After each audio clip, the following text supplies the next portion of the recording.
नमस्कार दोस्तों, स्वागत है भक्ति चैनल में। आप सभी को राधे राधे, हरे कृष्णा। आज हम सुनेंगे भगवान कृष्ण और गौरवर्धन की कहानी। बहुत समय पहले ब्रज भूमि पर नंद बाबा, यशोदा माता और सभी ग्वाल बाल बड़े ही आनंद से रहते थे।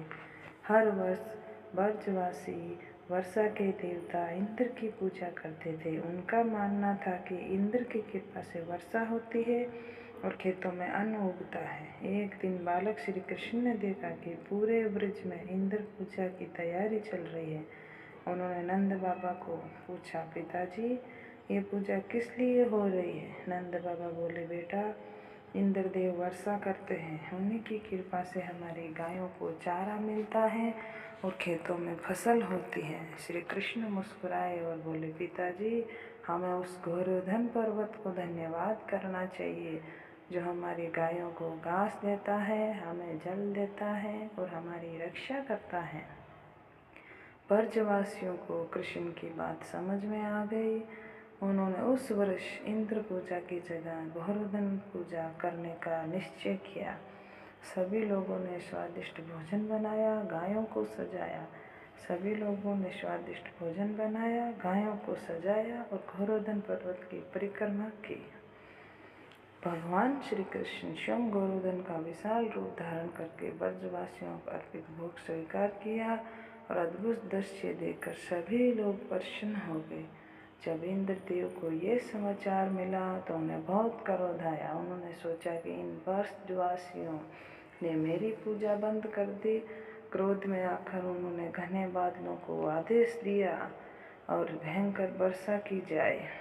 देखते ही देखते आकाश में काले बादल भर गए, तेज हवाएं चलने लगी, बिजली चमकने लगी और मूसलाधार वर्षा होने लगी। पूरा ब्रज संकट में पड़ गया। लोग, गायें, बाल, बच्चे भयभीत होकर श्री कृष्ण के पास पहुँचे।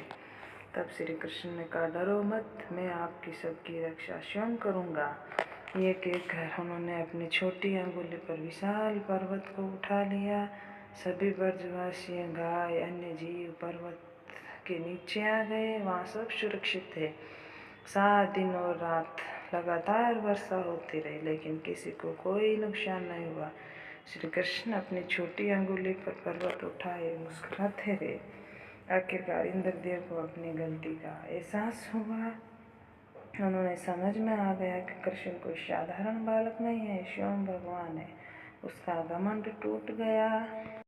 इंद्रदेव श्री कृष्ण के पास आए, उनके चरणों में झुककर क्षमा मांगने लगे। श्री कृष्ण ने उन्हें क्षमा कर दिया और समझाया, अहंकार कभी नहीं करना चाहिए।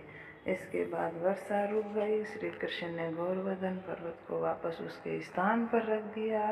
पूरे ब्रज में खुशी की लहर दौड़ आई और सभी लोगों ने श्री कृष्ण के जय जयकार लगाए। तो भक्तों, इस कथा से हमें यह शिक्षा मिलती है कि अहंकार कितना भी बड़ा क्यों न हो, भगवान के सामने नहीं टिक सकता। और जो भक्त सच्चे मन से भगवान श्री कृष्ण का स्मरण करते हैं, उनकी रक्षा स्वयं प्रभु करते हैं। बोली जय श्री कृष्ण, राधे राधे। सभी को जय श्री कृष्णा, राधे राधे। कहानी अच्छी लगे तो लाइक करें, शेयर करें, सब्सक्राइब करें। राधे राधे सभी को, राधे राधे।